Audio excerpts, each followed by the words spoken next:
El turno maldito en la planta de Coca-Cola. Nunca pensé que las cosas podrían ponerse tan mal en mi vida. No soy supersticioso ni dado a creer en cosas paranormales. Sin embargo, lo que viví esa noche en la planta de Coca-Cola me cambió para siempre y aún hoy no sé cómo explicarlo. Si alguna vez trabajaste en una fábrica, sabrás que el turno nocturno tiene su propio ritmo. Es un mundo aparte, diferente de los días llenos de actividad y supervisores vigilando cada movimiento. Por la noche, el ambiente es más relajado, el sonido de las máquinas retumba en los pasillos vacíos y uno se acostumbra a la soledad que trae la madrugada. Todo comenzó como una noche cualquiera. Había llegado a mi turno alrededor de las 10 de la noche, un poco antes para evitar problemas con el tráfico. Me gustaba ese tiempo de calma antes de que empezaran los trabajos pesados de la noche. La planta de Coca-Cola donde trabajo está en las afueras de la ciudad, un lugar enorme y viejo que parece que ha estado funcionando por décadas. Se dice que fue una de las primeras fábricas de la compañía en la región y que algunas áreas han sido cerradas porque ya no son necesarias. Siempre me dio curiosidad esa parte clausurada de la planta, especialmente la línea de producción número 4. Nunca entendí por qué fue cerrada, pero había algo inquietante en su mera existencia. Nadie hablaba mucho sobre eso, y simplemente sabíamos que debíamos mantenernos alejados. Sin embargo, la planta es un lugar enorme y no siempre se puede evitar pasar cerca de la línea 4, especialmente durante el turno de la noche. Esa noche, mi equipo y yo éramos los únicos en la fábrica. No éramos muchos, solo 5 personas repartidas en diferentes tareas, mantenimiento de maquinaria, control de calidad y algunas tareas administrativas. Estábamos acostumbrados a manejar la planta casi en piloto automático, verificando que todo funcionara correctamente. Lo que no esperábamos era lo que comenzó a suceder pasada la medianoche. Todo estaba tranquilo, como siempre. El zumbido constante de las máquinas llenaba el aire. De vez en cuando se escuchaba el sonido metálico de una botella golpeando contra otra en la línea de producción. Sin embargo, un sonido diferente comenzó a destacar entre los ruidos familiares. Era un sonido rítmico, como golpes distantes, en una parte de la planta donde no debería haber nada funcionando. Al principio, pensé que era algún compresor o maquinaria que había quedado encendida accidentalmente. Así que me dirigí hacia la fuente del sonido, pensando que sería algo fácil de resolver. A medida que me acercaba, el ruido se hacía más claro, como si viniera de una máquina vieja, oxidada, trabajando con dificultad. Me encontré frente a la entrada de la línea de producción número 4. La reja que bloqueaba el acceso estaba cerrada con candado, como siempre. Y sin embargo, los sonidos venían de adentro. Me quedé allí un momento, escuchando, tratando de entender qué estaba pasando. No era normal. Esa línea estaba cerrada desde hacía años. Incluso habían retirado la mayoría de las máquinas. Sabía que no podía ser un error, porque nadie había tocado esa parte de la planta en mucho tiempo. Decidí regresar a mi puesto y seguir con mi trabajo, convencido de que tal vez los viejos conductos del aire o alguna maquinaria abandonada estaban causando ese ruido. Pero la verdad es que algo dentro de mí comenzó a sentirse inquieto. Pasaron los minutos y el ruido persistía. No fui el único en notarlo. Cuando regresé, algunos de mis compañeros me miraban con la misma expresión de desconcierto. Todos lo habíamos oído. Sin decir nada, seguimos trabajando, tratando de ignorarlo, esperando que el ruido se desvaneciera por sí solo. Pero no fue así. De hecho, empezó a intensificarse, como si algo pesado estuviera siendo arrastrado por los pasillos vacíos de la planta cerrada. Nadie quería ser el primero en ir a verificar de nuevo, pero era obvio que algo no estaba bien. Uno de los supervisores de turno, Eduardo, decidió que debía hacerse cargo de la situación. Se encaminó hacia la línea 4 con la linterna en mano. No volví a verlo por un largo rato. Asumí que había encontrado alguna explicación razonable para el ruido, pero el sonido no paraba. Cuando regresó, su rostro estaba pálido, como si hubiera visto algo que no podía explicar. No dijo una sola palabra, pero su mirada lo decía todo. Algo no estaba bien. Intentó volver al trabajo, pero apenas podía concentrarse. El silencio entre nosotros se volvió pesado, como si todos estuviéramos esperando algo, sin saber qué. Fue entonces cuando la energía en la planta comenzó a fallar. Las luces titilaban intermitentemente y las máquinas, que funcionaban sin problemas, comenzaron a hacer sonidos extraños, como si algo en el sistema eléctrico estuviera siendo interferido. La primera máquina que se apagó completamente fue la más cercana a la línea 4. Después, las demás comenzaron a detenerse una por una. El aire en la planta se volvió denso, sofocante. A pesar del frío que normalmente hacía en la noche, una sensación de opresión comenzó a envolvernos. Los generadores se activaron poco después y las luces volvieron, pero las máquinas no. Eduardo, que había estado observando todo en silencio, de repente se levantó de su puesto y caminó directamente hacia la oficina de control. Algo lo empujaba a verificar los monitores de seguridad. No era normal que revisáramos las cámaras, especialmente porque todo estaba automatizado y no había nada que ver más allá de las líneas vacías y pasillos oscuros. Sin embargo, cuando Eduardo miró los monitores, su expresión de horror fue imposible de ocultar. Me acerqué a él, tratando de ver qué era lo que lo había perturbado tanto. En la pantalla se veía claramente el área de la línea de producción número 4.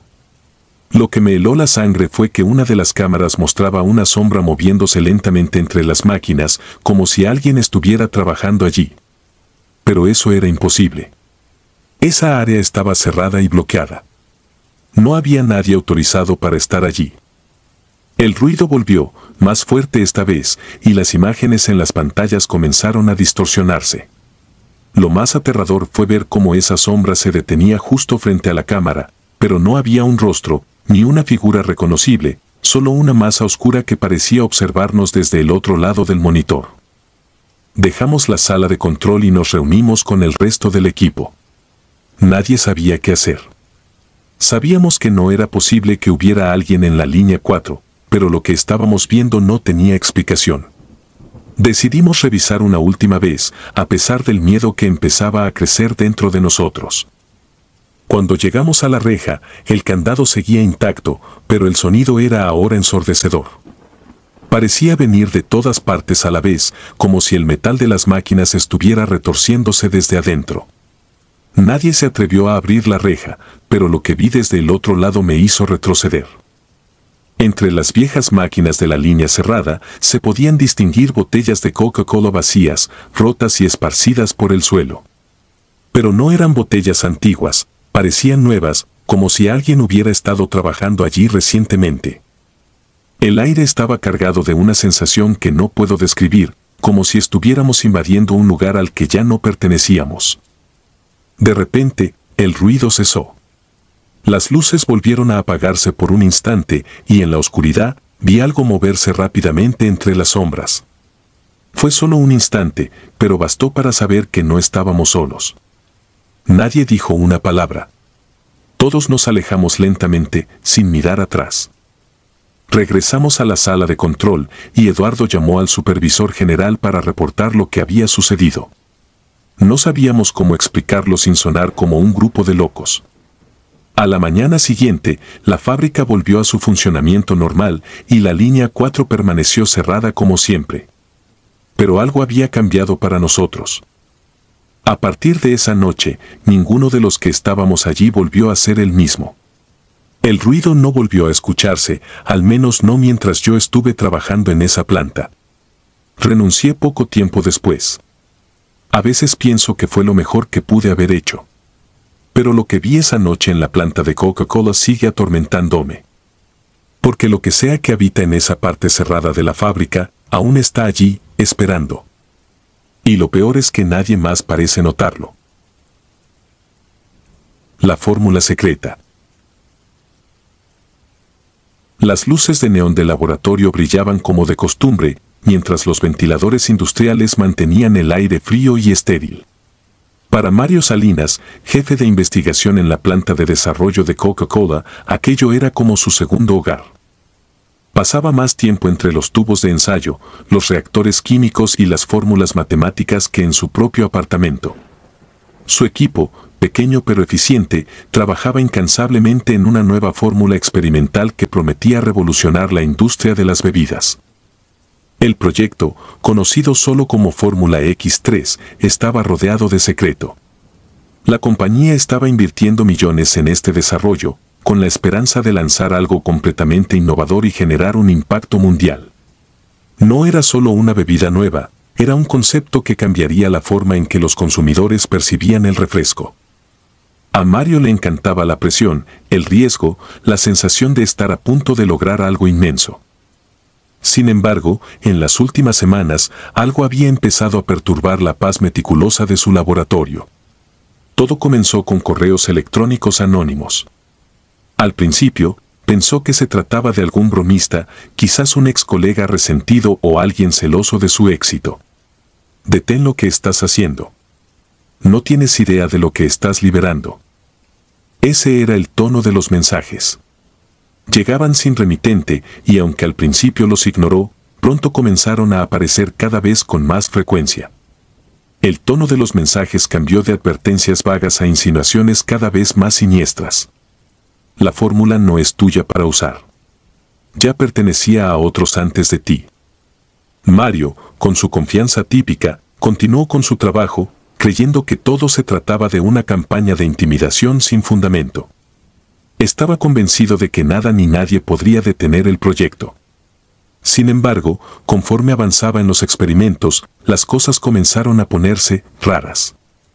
Lo que antes eran resultados químicos predecibles comenzó a convertirse en reacciones extrañas y comportamientos inusuales de los ingredientes. Las pruebas de laboratorio mostraban cambios en la estructura molecular que no tenían explicación científica.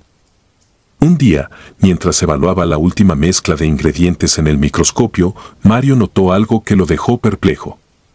Había una sustancia que parecía cambiar su comportamiento dependiendo de la proximidad humana.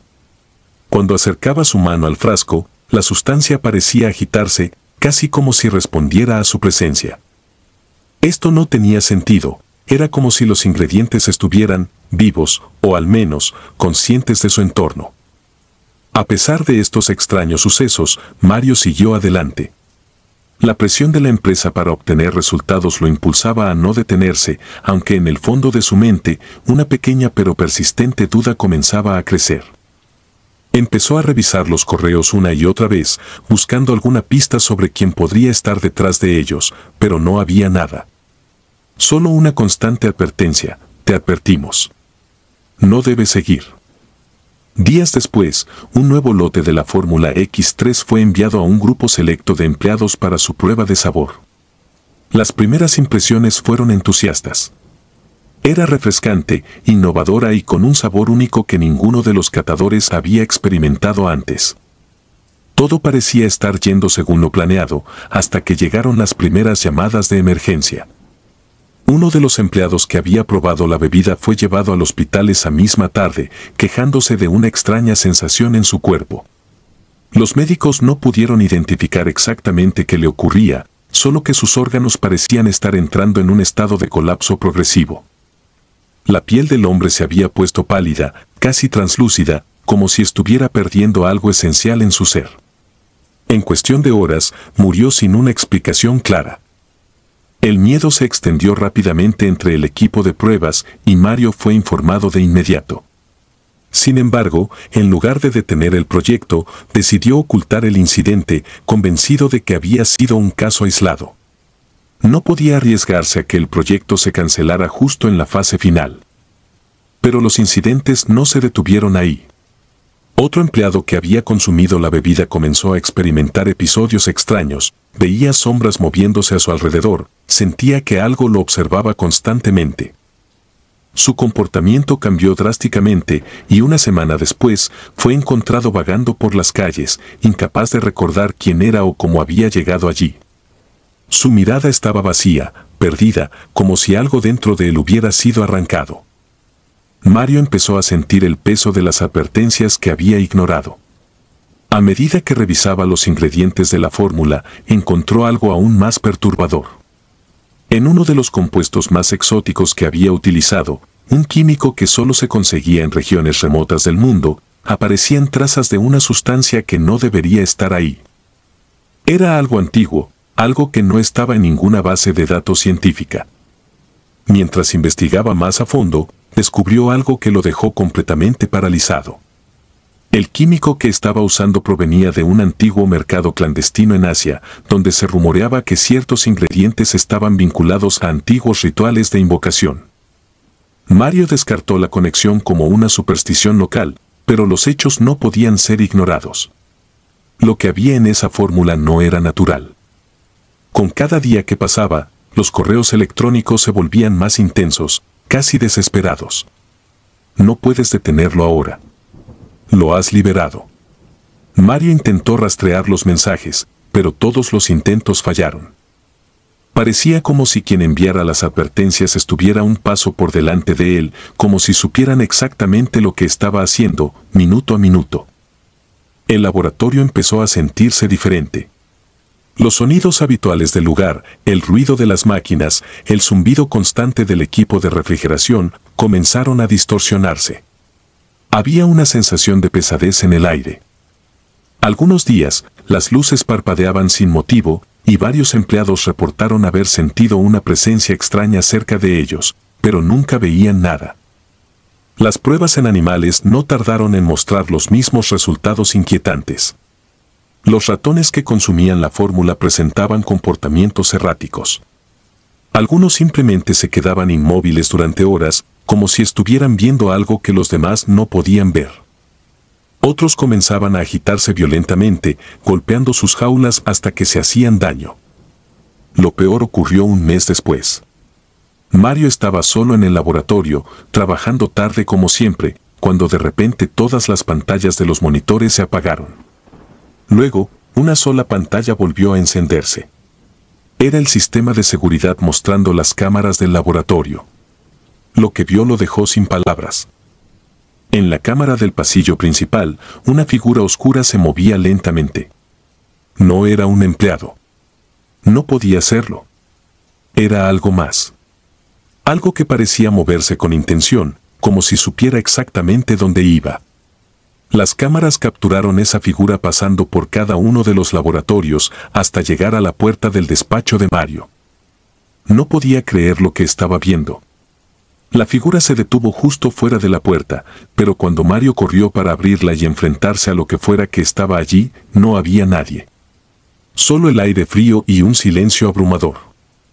Fue entonces cuando recibió el último correo electrónico. Decía solo una cosa: te lo advertimos. No hay vuelta atrás. En ese momento, Mario comprendió que había desatado algo que no podía controlar. Había jugado con fuerzas que iban más allá de su entendimiento, creyendo que todo podía explicarse con la ciencia y la lógica. Pero la verdad era mucho más oscura. Los ingredientes de la fórmula X3 no eran simples compuestos químicos.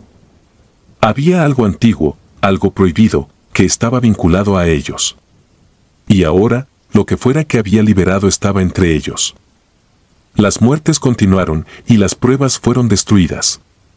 El proyecto fue clausurado, pero el daño ya estaba hecho. Nadie quiso hablar más de la fórmula X3 y la compañía eliminó todo rastro de su existencia.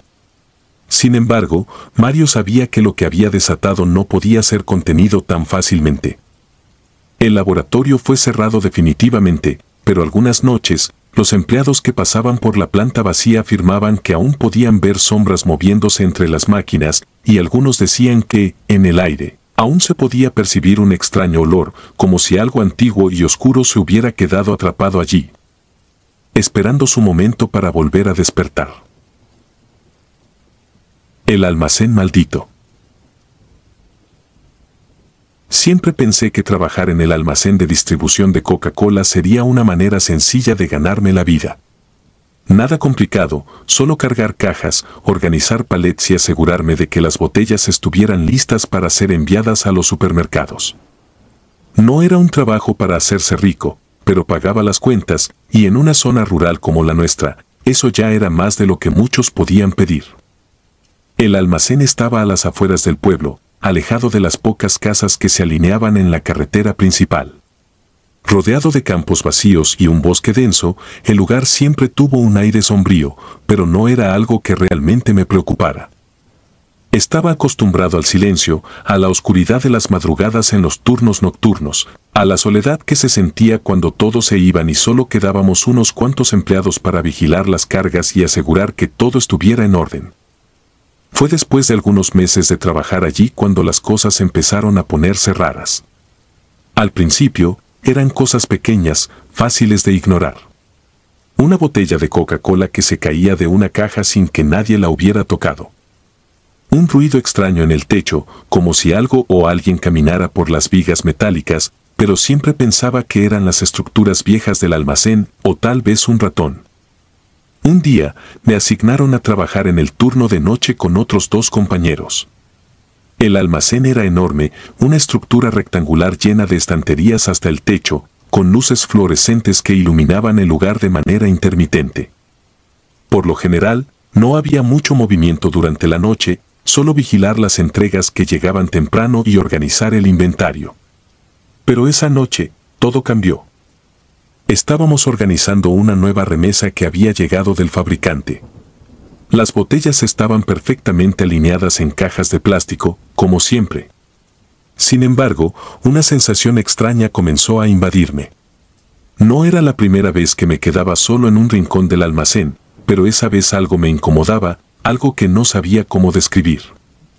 Cada vez que me movía entre las filas de estantes, sentía una ligera presión en el ambiente, como si el aire estuviera cargado, como si algo en el lugar no estuviera bien.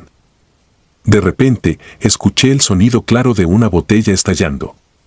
Al principio, pensé que se había caído una caja mal apilada, pero cuando me acerqué, vi que una sola botella de Coca-Cola se había reventado dentro de su caja, sin razón aparente.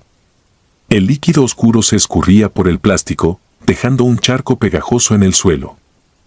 No había nada que pudiera explicar por qué esa botella había explotado así.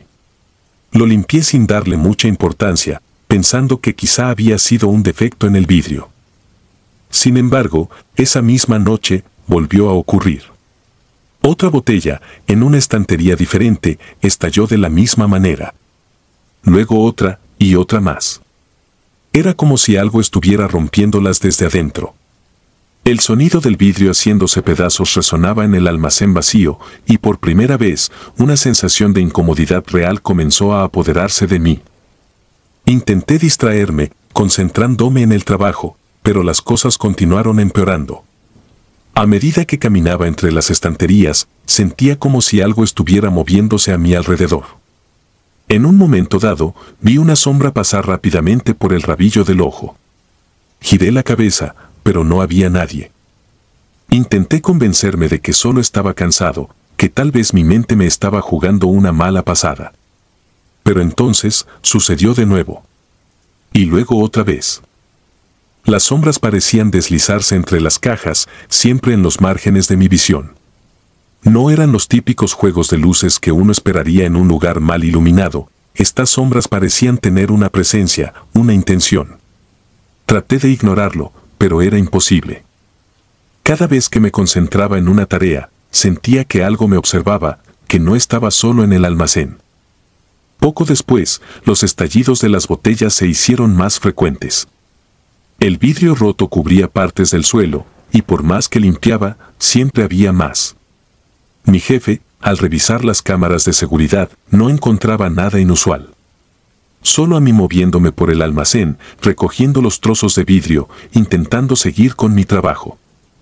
No quería mencionar las sombras ni los ruidos que, para ese momento, habían comenzado a rodearme cada vez que me quedaba solo. Una noche, mientras revisaba el inventario, escuché claramente mi nombre. Era una voz débil, lejana, pero inconfundible. Me detuve y miré a mi alrededor. No había nadie. Los 2 compañeros que estaban en turno conmigo estaban en la otra punta del almacén, ocupados con sus propias tareas. No podía ser uno de ellos. El sonido no venía de ninguna radio o altavoz. Vino del interior del almacén. Me quedé inmóvil, esperando escuchar algo más, pero todo volvió a sumirse en el silencio.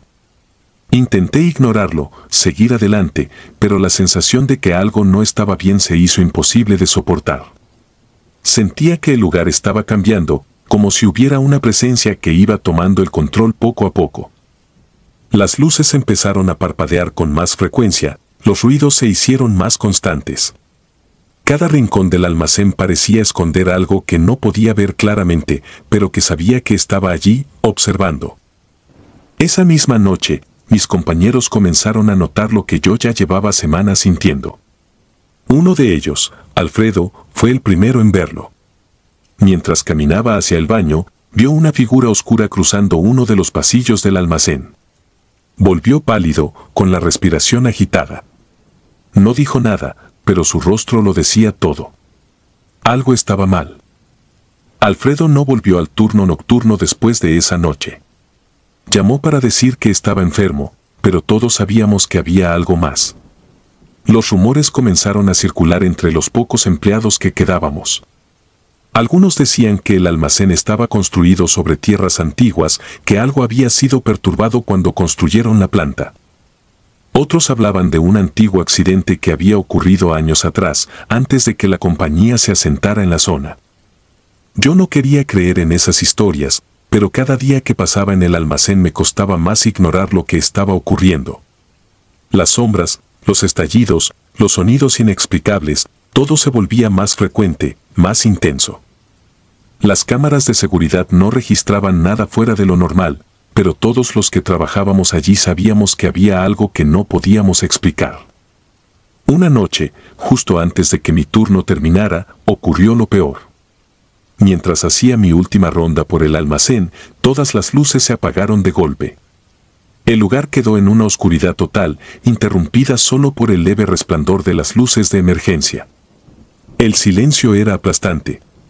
Sabía que algo estaba ahí, cerca, pero no podía verlo.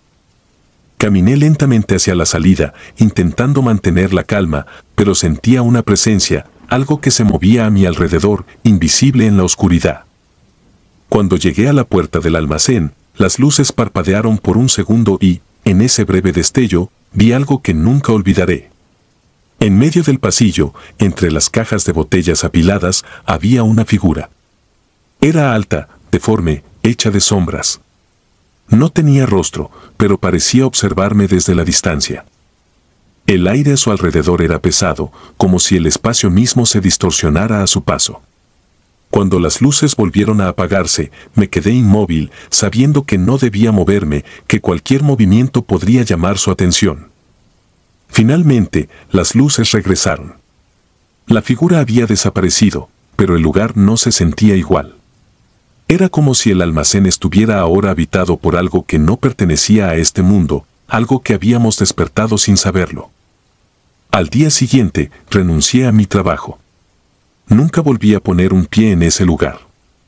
A veces escucho que otros empleados han comenzado a notar lo mismo, que las sombras siguen moviéndose en la oscuridad y que las botellas siguen estallando sin razón aparente.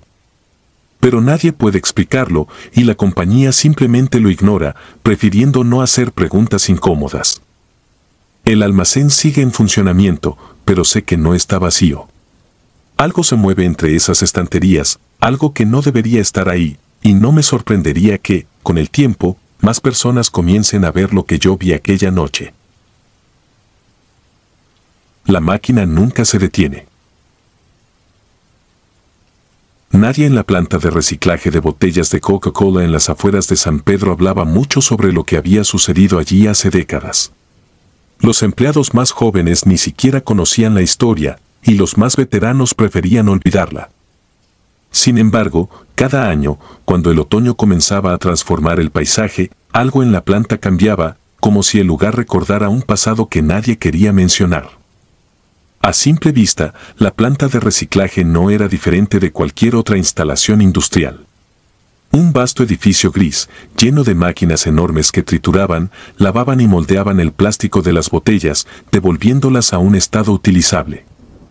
Un ciclo que nunca parecía detenerse, día y noche, impulsado por el zumbido constante de los motores y las cintas transportadoras.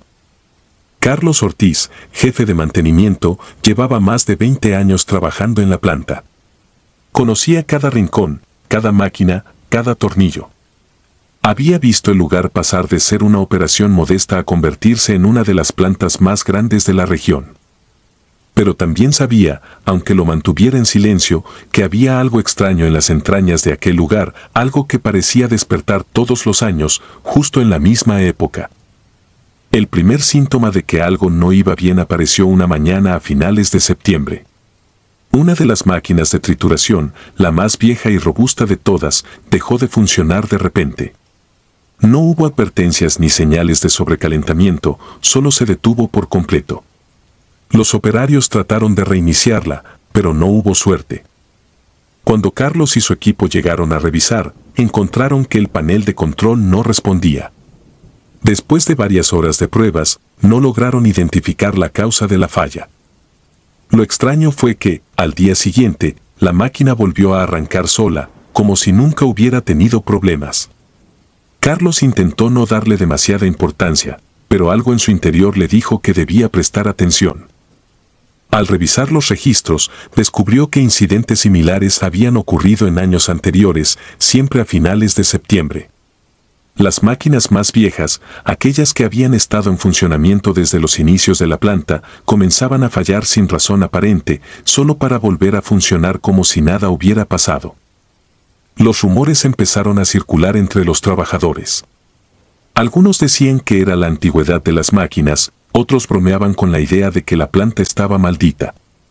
Pero lo que muy pocos sabían era que el 29 de septiembre marcaba el aniversario de un accidente que había sacudido a la planta décadas atrás. En 1987, un trabajador llamado Jamie Morales había muerto en circunstancias trágicas. Era un joven de apenas 25 años, nuevo en la planta, asignado a la misma máquina que ahora comenzaba a fallar cada año. El día del accidente, según los registros oficiales, Jaime había estado realizando mantenimiento en la trituradora cuando alguien, por error, activó el sistema. La máquina lo atrapó, triturando su cuerpo en segundos. La investigación oficial concluyó que había sido un error humano, pero en los años que siguieron, algunos empleados comenzaron a murmurar que el accidente no había sido tan claro como se decía. Carlos era solo un novato en la planta en esa época, pero nunca olvidó lo que sucedió. Aunque nadie hablaba del tema, todos sabían que la muerte de Jaime dejó una sombra en la fábrica. Y ahora, con cada nueva falla inexplicable, esa sombra parecía crecer. La segunda falla ocurrió una semana después. Esta vez fue la máquina de lavado. Se detuvo en medio de su ciclo, las luces del tablero de control parpadearon y el agua dejó de correr. Carlos fue llamado de nuevo, y una vez más, no encontró nada fuera de lo normal. El equipo técnico no entendía por qué las máquinas seguían fallando sin razón. Lo que era aún más inquietante era que las fallas siempre coincidían con el turno de la noche, cuando la planta estaba casi desierta. Esa noche, Carlos decidió quedarse más tarde de lo habitual. Algo no le cuadraba y quería ver con sus propios ojos qué estaba ocurriendo. Mientras caminaba por el pasillo central de la planta, el sonido de las máquinas llenaba el aire. Pero había algo en el ambiente que le resultaba opresivo.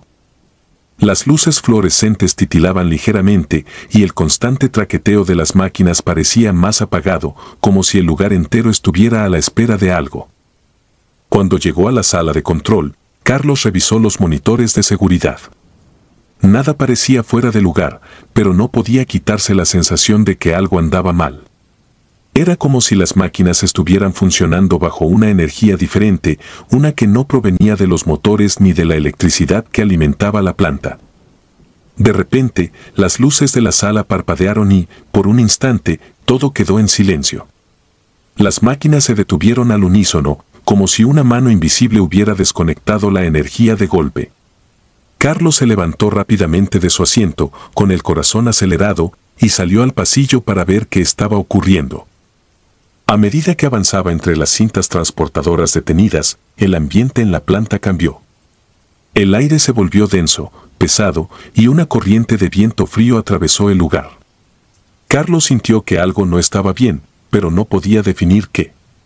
Caminó hasta la máquina de trituración, la misma donde había muerto Jaime.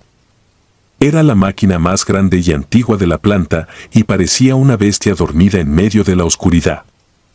Fue entonces cuando, sin previo aviso, la máquina volvió a arrancar por sí sola. Los motores rugieron y las cuchillas comenzaron a girar con fuerza, como si alguien hubiera encendido el interruptor. Carlos retrocedió, desconcertado, mientras observaba cómo el mecanismo volvía a la vida sin que nadie lo hubiera activado. Algo en la forma en que las cuchillas giraban, con un ritmo irregular y violento, le recordó a un corazón desbocado. De repente, una explosión resonó desde la sala de control. Las pantallas de seguridad habían estallado, dejando un rastro de humo y chispas en el aire. Carlos corrió de regreso, tratando de encontrar una explicación lógica, pero lo único que vio en las pantallas rotas fue la sombra de algo que no pertenecía a ese lugar, algo que había estado allí desde el accidente de Jaime. En las semanas siguientes, las fallas continuaron. Las máquinas más antiguas parecían cobrar vida propia, arrancando y deteniéndose sin razón, como si respondieran a una fuerza invisible. Los técnicos no podían explicar lo que estaba sucediendo. El sistema eléctrico, las conexiones, todo parecía estar en perfecto estado, pero las máquinas seguían comportándose de manera errática, especialmente cuando se acercaba la fecha del aniversario del accidente. Los empleados comenzaron a evitar trabajar en esa zona de la planta y las conversaciones sobre la muerte de Jaime volvieron a surgir. Algunos decían que su espíritu seguía atrapado en las máquinas, otros creían que algo más había sido liberado el día de su muerte, algo que ahora estaba tomando control de la planta. Carlos no podía sacarse de la cabeza la imagen de las cuchillas girando solas, ni el silencio sepulcral que había precedido a cada una de las fallas. Sabía que había algo más detrás de todo esto, algo que había sido ignorado durante demasiado tiempo. Finalmente, en la noche del 29 de septiembre, Carlos decidió enfrentar la verdad. Se quedó solo en la planta, esperando que las máquinas comenzaran su ritual extraño. A medida que avanzaba la noche, las luces comenzaron a titilar de nuevo. Las máquinas parecían funcionar con una energía diferente, como si estuvieran siendo controladas por una voluntad ajena. El aire en la planta se volvió pesado y el ruido de los motores adquirió un tono irregular, casi metálico. Carlos caminó hacia la trituradora, la máquina donde todo había comenzado. El sonido de las cuchillas girando llenaba el aire y en medio de ese caos vio algo que lo dejó helado. En el reflejo de las cuchillas se formó una imagen distorsionada, la silueta de un hombre que no debería estar allí. Era como si la máquina estuviera mostrando algo que solo podía verse en ese preciso momento, algo que había estado esperando todos estos años para salir a la luz. En ese instante, Carlos comprendió lo que había sucedido. Jaime nunca se había ido. Su muerte y todo lo que ocurrió en ese fatídico día había quedado atrapado en las entrañas de la planta, alimentando las fallas, los ruidos y las sombras que se movían entre las máquinas. Las máquinas no estaban fallando, estaban manifestando la presencia de algo que había quedado olvidado, pero que ahora reclamaba su lugar. Las máquinas continuaron funcionando esa noche, como si nunca hubieran dejado de hacerlo. La presencia en las oficinas de Coca-Cola. El trabajo en seguridad nocturna siempre fue algo que consideré rutinario. Nada emocionante, nada fuera de lo común. Un sueldo estable y la tranquilidad de saber que las oficinas, una vez vacías, no presentaban mucho riesgo más allá de alguna puerta que se olvidara de cerrar o de luces encendidas. Al menos, eso era lo que creía antes de empezar mi turno en la sede de Coca-Cola. Las oficinas estaban ubicadas en un edificio de 4 plantas a las afueras de la ciudad. Durante el día, el bullicio de los empleados llenaba los pasillos. Risas, teléfonos sonando, reuniones apresuradas. Pero de noche, cuando los cubículos quedaban vacíos, el lugar cambiaba. La ausencia de personas y la quietud envolvían cada rincón de una manera que hacía que el silencio pareciera aplastante. Mi primer mes transcurrió sin mayor novedad. Mis rondas eran predecibles, caminar por los pasillos, verificar que todo estuviera en orden y revisar las cámaras de seguridad cada cierto tiempo. El único sonido era el de mis propios pasos rebotando en las paredes. Siempre me impresionaba la forma en que el lugar se transformaba por completo al caer la noche. Sin embargo, seguía siendo un trabajo simple y monótono. Todo cambió una noche en la que me asignaron un turno extra para cubrir a uno de mis compañeros. No había mucha actividad y después de mi ronda habitual, me senté frente a los monitores para revisar las cámaras de seguridad. Algo llamó mi atención en la pantalla. Había una figura de pie en el pasillo del tercer piso, justo frente a uno de los cubículos. Me quedé observando, pensando que tal vez algún empleado se había quedado hasta tarde y no lo había notado. Sin embargo, cuando pasé a las cámaras de las otras áreas para tener una vista diferente del mismo pasillo, no había nadie. Volví a la cámara del tercer piso. La figura seguía allí. Parecía estática, como si no se moviera en absoluto. Decidí hacer una rápida revisión en persona, convencido de que se trataba de algún mal funcionamiento de la cámara o tal vez de un reflejo. Subí las escaleras hasta el tercer piso, pasé por los mismos cubículos que había visto en la pantalla, pero no había señales de nadie. El pasillo estaba vacío. Sentí un nudo en el estómago, pero traté de no darle importancia. Tal vez la cámara había captado algo fuera de lugar, algún fallo de iluminación o un mal ajuste. Esa fue la primera vez que lo vi. O mejor dicho, que lo noté. No le mencioné nada a nadie, pero a partir de esa noche, mi percepción de las oficinas cambió. Cada vez que revisaba las cámaras, me encontraba buscando esa figura. Pasaban noches enteras sin que nada sucediera, y luego, de la nada, la silueta aparecía de nuevo en diferentes partes del edificio. A veces en los pasillos, otras veces en las escaleras. Era siempre el mismo patrón, lo veía claramente en la cámara, pero cuando me acercaba al lugar, no había nadie. Las semanas transcurrieron y el patrón se repetía. Algunas noches, la figura no aparecía en absoluto. Otras, permanecía durante varios minutos, inmóvil, antes de desvanecerse de la pantalla. Una noche, después de una ronda especialmente tranquila, me senté frente a los monitores y vi algo que me dejó helado. La figura estaba en el vestíbulo del edificio, de pie, mirando hacia las puertas de entrada. No parecía estar mirando las cámaras ni ningún punto en particular, solo estaba allí.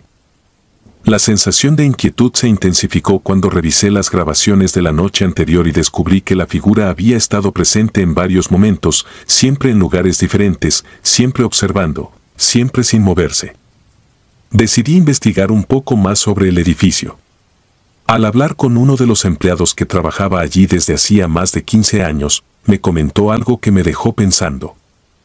Según él, algunos compañeros de trabajo que se quedaban hasta tarde en las oficinas habían reportado, en más de una ocasión, haber sentido una mano helada sobre sus hombros mientras trabajaban. Otros hablaban de haber visto sombras moviéndose en los pasillos, solo para descubrir que estaban completamente solos. Todos esos incidentes habían sido descartados como fruto del cansancio o del estrés laboral. La historia que más me inquietó fue la de un empleado que había trabajado en las oficinas desde que el edificio fue inaugurado.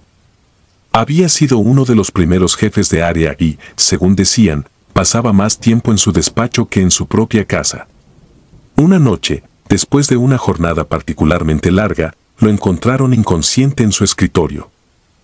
Había sufrido un ataque al corazón y murió poco después de ser trasladado al hospital. Su oficina había estado en el tercer piso, justo en la zona donde solía aparecer la figura en las cámaras. No podía evitar pensar que todo estaba conectado.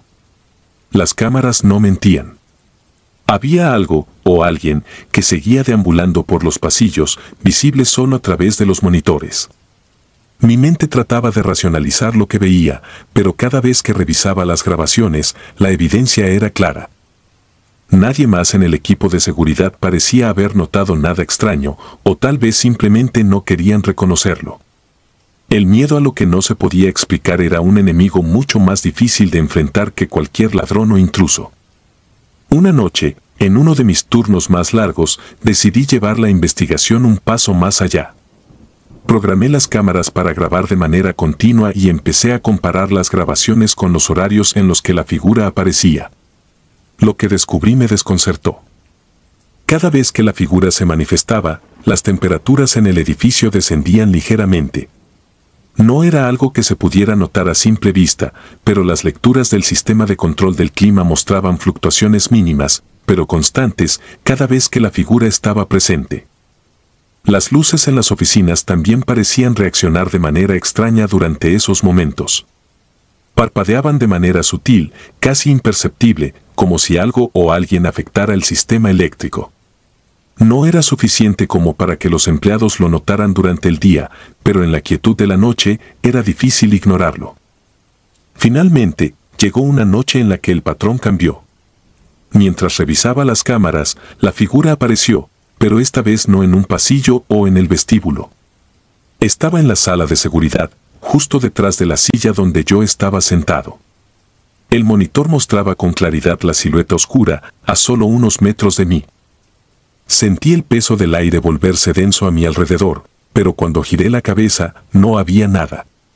Las cámaras seguían mostrando la figura allí, inmóvil, como si estuviera observándome, esperando. No supe qué hacer en ese momento. El miedo que siempre había logrado contener durante semanas finalmente me alcanzó. Apagué los monitores y salí de la sala de seguridad, sintiendo que algo me seguía, algo que no podía ver, pero que sabía que estaba allí. Desde entonces, el trabajo nunca volvió a ser igual. Las rondas nocturnas se volvieron una rutina cada vez más difícil de soportar. Cada vez que caminaba por los pasillos vacíos, no podía evitar sentir que algo me observaba desde las sombras, algo que nunca podría ver a simple vista, pero que las cámaras captaban noche tras noche. Dejé mi puesto poco después. El ambiente en la sede de Coca-Cola se había vuelto insoportable. Nadie quería admitir lo que estaba ocurriendo, y los empleados seguían trabajando como si todo fuera normal. Pero yo sabía que no lo era. El edificio estaba marcado, y lo que fuera que habitaba en sus pasillos no iba a desaparecer. Cada noche, cuando las luces se apagaban y el silencio regresaba, la figura volvía a aparecer, observando desde las cámaras, esperando a que alguien más lo notara. Lo más perturbador es que, incluso después de haber dejado ese trabajo, no he podido dejar de pensar en lo que vi.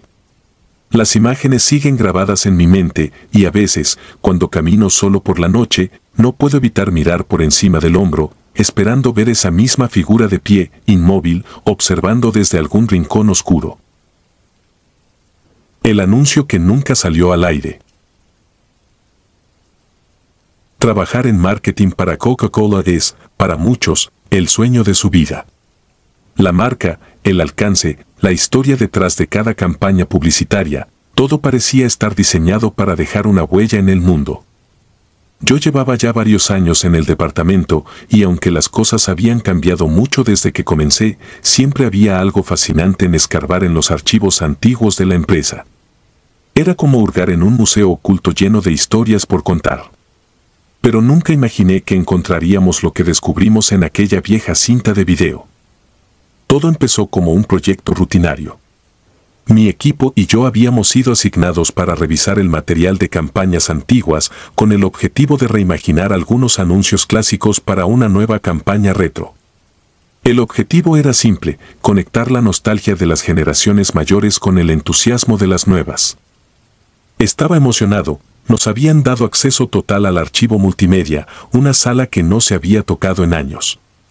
Era un lugar polvoriento, lleno de estanterías repletas de cajas de cintas VHS, rollos de película y discos duros arcaicos. Algunos de esos materiales no habían visto la luz del día en décadas. Después de pasar varios días revisando cajas y etiquetando contenido, encontramos algo peculiar. Era una cinta de video sin etiqueta, con solo un número escrito a mano en el lomo, 16 a 88. No había ningún registro de que contenía ni ninguna indicación de que hubiera sido utilizada en alguna campaña. A simple vista, parecía una cinta cualquiera, vieja y descuidada como muchas otras que habíamos encontrado, pero había algo en la forma en que estaba guardada, en el rincón más oscuro de la estantería, que la hacía diferente.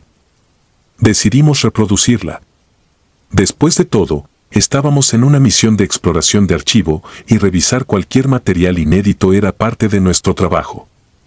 Llevamos la cinta a la sala de proyección, una pequeña habitación con una televisión antigua y un reproductor de VHS que, por milagro, aún funcionaba. Nos sentamos frente a la pantalla, esperando ver un anuncio olvidado, quizá un proyecto experimental que nunca salió al aire. La imagen apareció en la pantalla después de unos segundos de estática. El video comenzó con el logo clásico de Coca-Cola, pero algo no estaba bien. La animación del logo, algo torpe y mal enfocada, no correspondía a la calidad que uno esperaría de una marca tan icónica. Luego, la música comenzó, un jingle antiguo que sonaba distorsionado, como si la cinta estuviera dañada. Aún así, seguimos mirando. En este tipo de trabajo, a veces encuentras joyas entre la basura. Lo que vino después fue confuso. La imagen cambió a lo que parecía ser un set de filmación improvisado. Un fondo blanco y vacío, sin la elegancia típica de los anuncios de la marca. En el centro, una botella de Coca-Cola en una mesa. Era una toma sencilla, sin ninguna sofisticación, como si fuera un borrador o una prueba de cámara. Pero lo que nos llamó la atención fue la botella. Parecía normal al principio, pero a medida que la cámara la enfocaba, se hacía evidente que había algo raro en su apariencia. El vidrio estaba empañado, con pequeñas manchas oscuras en su superficie. Pasaron unos segundos en los que la cámara simplemente permaneció fija en la botella. No había actores, ni narración, ni siquiera música de fondo. Solo el sonido de la cinta reproduciéndose. Pero algo en la imagen hacía imposible dejar de mirar. Parecía que la botella estaba vibrando ligeramente. Casi imperceptiblemente, como si estuviera siendo sacudida desde adentro. Lo extraño fue que, a pesar de que la cinta se veía antigua y dañada, la vibración era demasiado clara, demasiado real para ser un error de grabación. Después de lo que parecieron minutos de esa toma fija y angustiante, la imagen cambió abruptamente.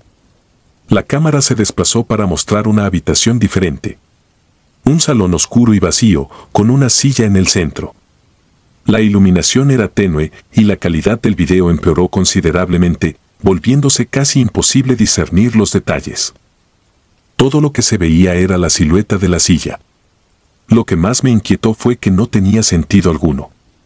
¿Qué hacía ese tipo de escena en un supuesto anuncio de Coca-Cola?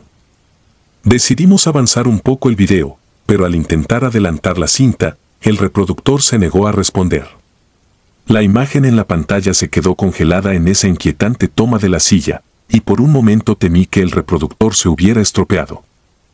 Pero entonces, la imagen comenzó a moverse de nuevo, lentamente, como si la cinta tuviera vida propia. Lo que sucedió a continuación me cuesta describirlo, no porque fuera algo extraordinario o lleno de efectos especiales, sino porque la escena que mostraba era incómodamente banal y, a la vez, profundamente perturbadora. La cámara seguía fija en la silla, pero había algo distinto en la luz, algo que hacía que la habitación pareciera más opresiva, como si estuviera más cerrada de lo que realmente estaba. Fue entonces cuando noté que en el fondo, apenas visible, había una sombra en la pared, algo o alguien que no estaba en el encuadre, pero que definitivamente estaba presente. La sensación de incomodidad en la sala aumentó. Ninguno de los que estábamos allí dijo nada, pero el aire se volvió pesado, casi insoportable. Sin previo aviso, la pantalla se volvió negra y, por un segundo, pensé que la cinta había llegado a su fin. Pero no fue así. La imagen volvió a aparecer, pero esta vez estaba distorsionada. La botella de Coca-Cola había regresado a la pantalla, pero algo había cambiado en la imagen. El vidrio estaba aún más empañado, las manchas oscuras habían crecido y ahora había un líquido negro derramándose lentamente de la botella, desbordando el borde, como si algo estuviera saliendo de su interior. No era refresco. El líquido era demasiado espeso, demasiado oscuro. Miré a mis compañeros. Algunos estaban tan absortos en la pantalla que apenas respiraban. El silencio en la habitación era absoluto. De repente, el video se detuvo y el reproductor expulsó la cinta de manera automática. Me quedé mirando la pantalla en blanco durante varios segundos, esperando que algo más sucediera, pero el reproductor se mantuvo en silencio. Nadie dijo nada por un largo rato. La sensación de extrañeza no desaparecía. ¿Qué habíamos visto? ¿Era un anuncio nunca emitido? ¿Un experimento olvidado? Pero la cinta no tenía ningún sentido. No era el tipo de material que una marca como Coca-Cola produciría, ni siquiera como borrador. Esa misma noche, al llegar a casa, no pude dejar de pensar en lo que habíamos visto. Algo en esas imágenes me había dejado inquieto, una sensación que no podía sacudirme. Decidí investigar un poco más, tratando de encontrar alguna referencia al número de la cinta o a algún proyecto relacionado con ella, pero no encontré nada. Lo más extraño comenzó a suceder en los días siguientes. Algunos de mis compañeros de trabajo comenzaron a enfermarse. Primero fue malestar general, mareos, luego fiebres altas. En cuestión de días, varios de ellos habían sido hospitalizados con síntomas que los médicos no lograban explicar. Las pruebas no mostraban ninguna infección, ningún virus conocido. Simplemente, sus cuerpos estaban debilitándose de manera inexplicable. Por mi parte, no pude dejar de notar pequeños cambios en mi entorno. Pequeños detalles que parecían fuera de lugar. Objetos en mi casa que no recordaba haber movido. Sombras extrañas que se proyectaban en las paredes sin que hubiera ninguna fuente de luz cercana. Al principio, lo atribuía a la tensión del trabajo, al estrés de lo que habíamos visto. Pero a medida que los días pasaban, la sensación de que algo más estaba ocurriendo se hizo imposible de ignorar. Finalmente, decidí destruir la cinta. Pensé que, de alguna manera, esa grabación tenía algo que ver con lo que estaba sucediendo. La llevé a la oficina, la rompí en pedazos y me aseguré de que no quedara rastro de ella. Pero, incluso ahora, mientras escribo esto, sé que lo que vimos esa noche no desaparecerá tan fácilmente. La imagen de la botella, el líquido oscuro, la silla vacía, todo sigue ahí, grabado en mi mente, como si esa cinta nunca hubiera sido destruida. Y me pregunto si alguna vez lo fue. Si disfrutas de los relatos, te invitamos a apoyarnos con un like y un comentario, ya que eso nos ayuda muchísimo. Además, si aún no estás suscrito o suscrita, te animamos a formar parte de la comunidad del terror. Muchas gracias por escucharnos y por tu apoyo.